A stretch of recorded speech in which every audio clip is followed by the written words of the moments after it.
Hello, it's your favorite sports Unc here. Don't forget to hit that subscribe button to join the fastest growing community on YouTube. Remember, Nightcap doesn't happen without you. So please subscribe or you're going to make Ocho cry.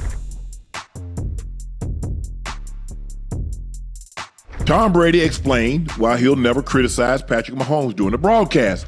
How can I throw shade at someone who is amazing as Mahomes is? I know he's been through, and I think the one position that I'm in now as the broadcaster, I do feel a responsibility to tell the fans what I see and be honest and upfront about everything, but also realize that these guys are doing on the field is extremely difficult. It's a high level of skill. You're looking at the 32 teams who have starting quarterbacks out there. This guy's one of the best in the world at what he does. So do they make the right plays all the time? Certainly not. But by the way, neither did I. And I think you have to have this context and perspective. Mm-hmm. That's all we ask. Yeah. Is that you don't make excuses. If Patrick Mahomes make a bad throw, say Patrick Mahomes made a bad throw. Yeah. That's all. Mm-hmm. I mean, he's human. Yeah. Michael Jordan took some bad shots, didn't play well. Mm-hmm. It's right to say that that happened. Right. Tom Brady, Peyton Manning, Aaron Rodgers, Patrick Mahomes, it does not matter. If a guy doesn't play well, it's your obligation because you know what the casual fan at home doesn't know. Yeah. So I don't think that's asking much for the guys that's calling the game. And I know it's hard because here's the thing: you can't be too critical when you're in that position because then they won't do production meeting with you. Mm-hmm. So you have to walk a very fine line if you play by play or you do color, which Tom does color. Right.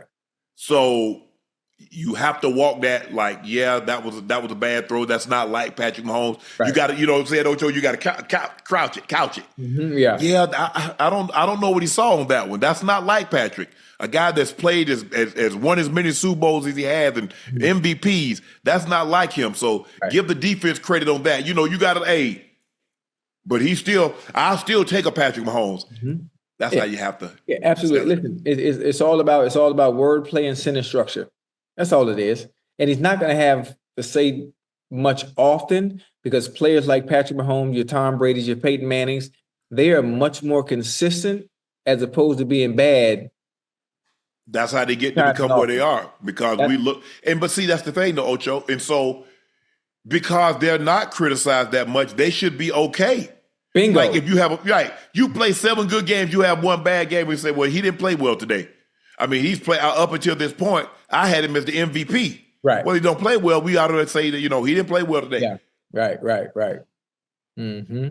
But guys are so sensitive now. If you say that they play well, Ocho, you hate. It's tough. It's tough. And then obviously the blowback, the blowback, because it's Tom Brady criticizing Patrick Mahomes, I can see it from that lens. They try to build it up more than what it is. The great Tom Brady criticizes Patrick Mahomes. Exactly, and that's exactly what they're going to do. They're going to blow everything out of proportion, depending on what he says. They're going to be critical and dissect every little word that's said, and that's one of the reasons why I think he said what he said.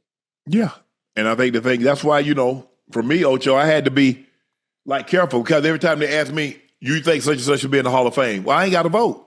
Right. Hall of Famer Shannon Sharpe doesn't think such and such should be. Bro, you vote. Y'all, whatever y'all decide.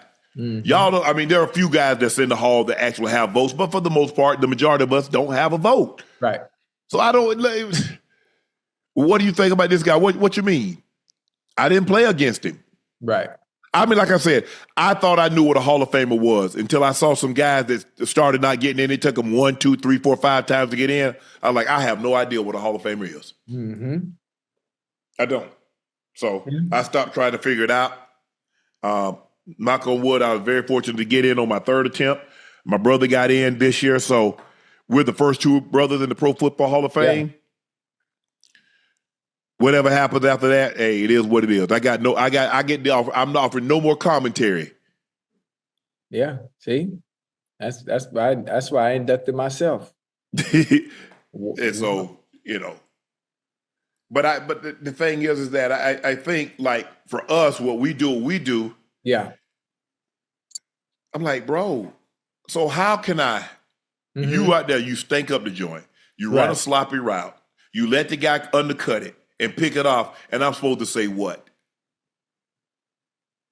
You don't go through your progression. You made your mind up. When you left the huddle, you made your mind up where you was going to go with this football. You stare the guy down. He picks it off. What am I supposed to say? Right. You got to. I'm going to make a PSA before the season starts, huh? If you're a DB, Ocho, and your eyes, you watching you watching the quarterback. Yeah. Oh, you beat. The guy that you covering, what you doing with him? What am I supposed to say? You beat every time. Every time you peek your guys back in that backfield, you beat. So what you supposed to do? You think you could be able to get the sack him from where you are on the field? Mm-hmm. Trying to jump. You take a bad angle, Ocho. You supposed to go underneath. You go over, or you supposed to take away the inside, and you let the guy beat you inside. Right. Or it's a double team, and you got outside, and you let the guy beat you outside. What am I supposed to say? Right. Because I'm basing it on a lot of times the situations that I've been in or situations that I've seen guys in, Ocho. I mean, it's hard for me to say, Ocho, you and I playing as long as we have 25, 26 years combined in the NFL, that there's something going on the field that we haven't seen ourselves. Mm-hmm. Yeah, when football season start, I'm gonna do a PSA. I'm gonna do it. all obviously my expertise is on DBs and wide receivers. I'm gonna do a PSA before the season start that do not take anything I say offensive. I'm just giving you my expertise based on what I saw in today's game. I don't want no issues. If you have any issues, all y'all got my number. Titans rookie quarterback Cam Ward reportedly shows up at the facility at 5 a.m. every day. Head coach Brian Callahan says he has to force him to go home on some nights.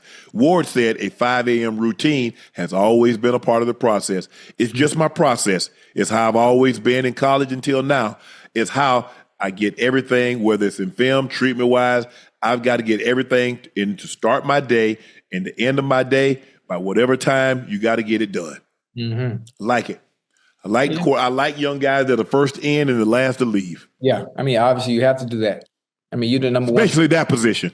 Hey, you're the number one pick. You got to have every edge, every advantage you can get. And if that means being there at 5 a.m., if your routine, it should be, then it makes the transition easier into the NFL because it's something you already do.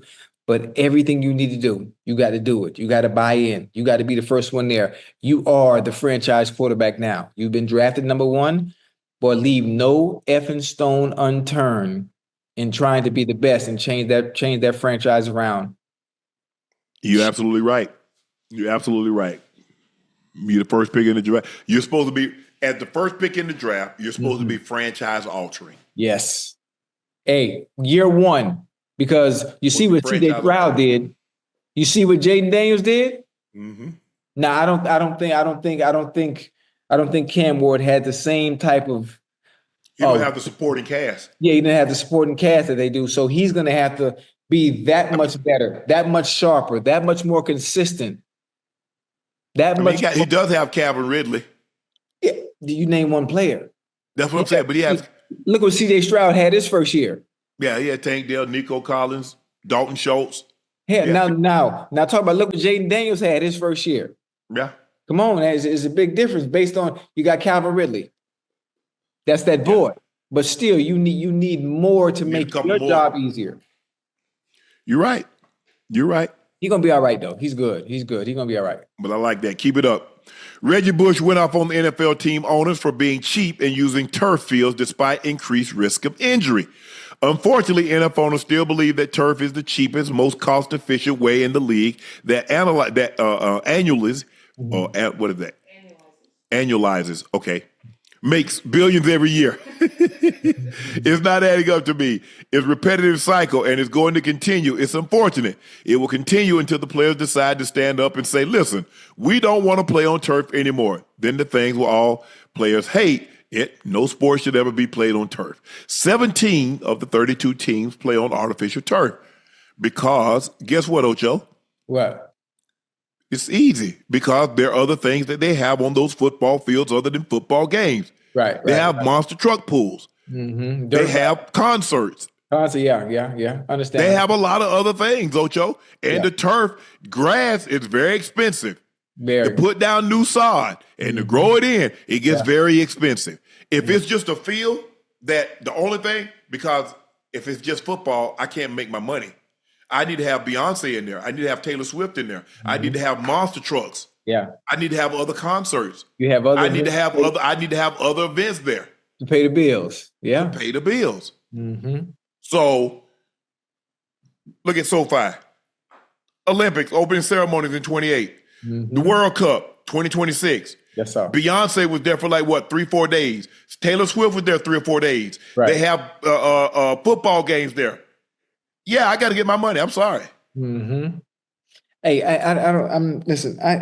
I understand. Maybe running backs, or maybe it's just me. Yeah, I hated turf too, Ocho. But we did. I mean, when I first got to the league, we had y'all had that bull jive on y'all field too. Y'all got. I think y'all got that field turf now, but we had the artificial turf, which was cement with that little bull jive rolled over the top of it. Yeah, I had the artificial turf, but I like it, Unc.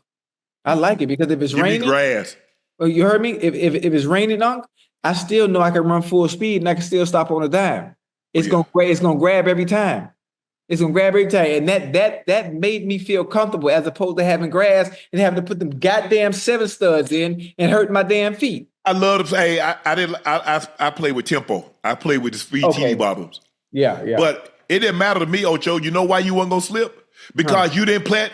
And I tell them, you're slipping. You notice on the back of your heel you got 4. In the front you got 7. So they're trying to tell you to get over your knees and drop your hips and stop planting on the back of your heel. That's why you're slipping. You know what's funny is I was so unorthodox. Hey, Unc, I can run an out route to the left, and I can cut. I can cut on my outside foot. Oh, inside foot. Yeah, Unc, you got to no. see it. You got to see it. And I lose no step, no rhythm. No, it's crazy.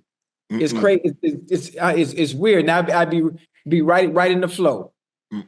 It is. I don't know. But I didn't slip because, like I said, as I got older, Ocho, I wore tempo bottoms. Yeah. But early in my career, I wore 7 studs. But I mean, like I said, hey, them studs hurt. You talk about the screw? They hurt. Yeah, screw-ins. Oh, hell no. Oh no. And I had no choice. When we played the Steelers at any point in the 2000s on that field they had at Hines back then, it was terrible. They purposely didn't get it done. I think they purposely didn't get it done. Oh my goodness. Yeah. I played at old Three Rivers. That turf was terrible too. Y'all's field was terrible too. Philly was awful. I never saw Three Rivers. Old Three Rivers was terrible. That turf was terrible. Right. But it get loud and the seats, you start bouncing and the seats do this. You can see the people jumping up and down. But it's nice to go back because you're like, man, I remember the first time that I played there, it was like, I'm like, man, the Steel Curtain played here. Yeah. They win AFC championship games here. So it's you play in something that's stored as like Three Rivers or Lambeau, Soldier Field. I'm talking about the old. Right. I'm trying to think. Did I play in the old? Yeah, I played in the old Meadowlands. Not MetLife, the old Meadowlands. Okay. Where they still share the field. Right. But so it's just like just walking into that stadium and knowing the history of that stadium. It's like, wow. Ocho, a new study from LSU Business School found that Super Bowl 59 had a major economic impact on Louisiana, generating an estimated $1.25 billion. The report looked at spending tied to everything from hotel stays, restaurant, transportation, entertainment across the state. Roughly 115,000 people came to New Orleans for the weekend, including 100,000 from out of state, giving a major boost to tourism. That's why all these teams keep bidding. Last thing, the event also supported nearly 10,000 jobs across the region, making it a win well beyond the field. Go ahead, Ocho. Hey, why do you think teams or cities bid to have the Super Bowl in their city? They understand the economic impact it can have on that city in such a short amount of time, 1 week. Do you know what can you do where you can make $1 billion in a week? No, nothing. Nothing. And There's nobody's nothing had you can do. more Super Bowls than New Orleans, Ocho. So they know how to. They're used to. They have Mardi Gras, so they're used to having national championship games in the Superdome. They're used to having Super Bowls in the Superdome. But it's in L.A. Excuse me. It's in San Francisco. Then it goes to Atlanta. They don't need. San Francisco don't need no more money. They don't need no. Now Atlanta. Boy, it's finna be crazy out there, boy. You ain't gotta tell me. I already know. Because I went to the one in 2019 when New England played the Rams. Okay. Crazy. No, the Rams. It's gonna come back to Vegas. In the Falcons. No, they played the Rams and they played the Rams in Atlanta. They played the Patriots played the Falcons in Houston. Okay. You're right. Houston. Oh man. But pretty soon it's gonna be like you get a new stadium. I don't know who's in line to get a new stadium because, but Atlanta, they're going to rotate Atlanta, SoFi, Vegas, Houston. Miami, Arizona. Yeah. Hey, Arizona field. Arizona got that damn Bermuda grass on. Oh my. But see, they roll it out. See, it's on slabs. It's like in Houston. What is? Yeah. Hey, Houston and Arizona got the best fields. I don't care. Exactly. I don't care. No, and it's grass. They don't care, but nobody say. Nah. Mile High got the best grass. We got real grass and we got some synthetic sold in there. Who? Mile High. Nah. I mean, it's the altitude too high. Y'all grass is fake. Nah, our grass real, bro. No, come on, man. Don't do that. You a hater, Ocho. Don't do that. But that's why, Ocho, that's why teams, that's why they want the Super Bowl. That's why they try to get in on those bids and try to get, hey, let's get a World Cup come through here. Yeah. Let's get the Olympics. SoFi, LA, hey. Mm-hmm. Atlanta, hey. And the funny thing about it, you think the Super Bowl had an economic impact on, where was it just at? Oh, New Orleans. Yeah. Well, wait till you see what the World Cup does each city it's in. Oh my God. I think the final's gonna be in New York, right? But it's coming through Kansas City. It's going through Kansas City. Miami, they're going to SoFi. I think the semifinals in like SoFi or something. Hey, boy, everybody from every other country is coming to support their country. That's gonna be good. I can't wait. I'm excited. I'm trying to think. Oh no, I don't know if I want to deal with all that. Ocho, college sports changed radically Friday night. Schools will begin to directly plan their athletes in less than a month, thanks to a legal settlement that was officially approved in federal court. Mm-hmm. Starting July 1st, each school will be allowed but not required to spend roughly $20.5 million in new payments to their athletes. Each school's athletic department can decide how it will divvy up the money amongst athletes. Athletes will also be allowed to make money from selling their rights to their name, image, and likeness, NIL, to other parties as well.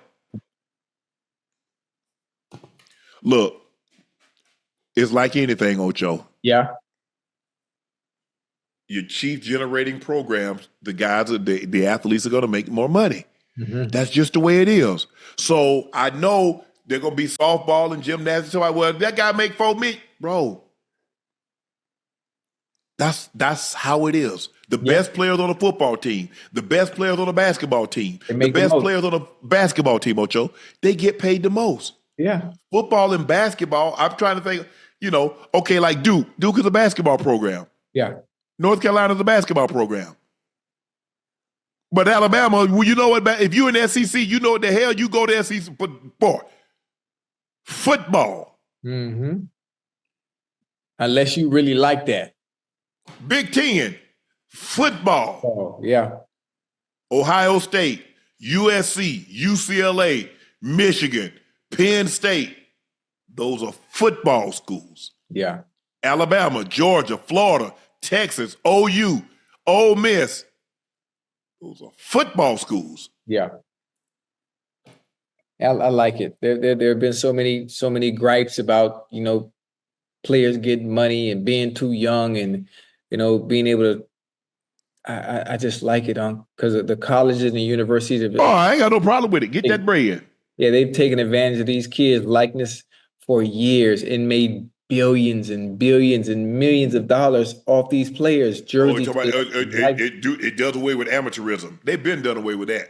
When y'all started getting these big TV contracts, y'all didn't give a damn about no amateurism. Yeah. It was about financial gain. And these players said, and these athletes says, I want some of it. Yeah. I tell you what, that guy could be a straight A student, but if he got a sports scholarship, let him suck on the football field, the baseball field, diamond, or the basketball court, and see if he's still there. If it's about an education, Bill, they say, hey Holmes, hey, you're on an athletic scholarship, not academic. Right. Don't lose sight of that now. I'm gonna get my books though, Joe, because because I want to stay in. I'm gonna get my book, but I didn't lose sight. Nah, listen, I'm gonna do just enough so I can touch that field. I'll tell you that. You got to I majored in eligibility. that was my major. That was my major, Ocho. Hey, that's a good one. I ain't never heard that one. That's a good majored in eligibility.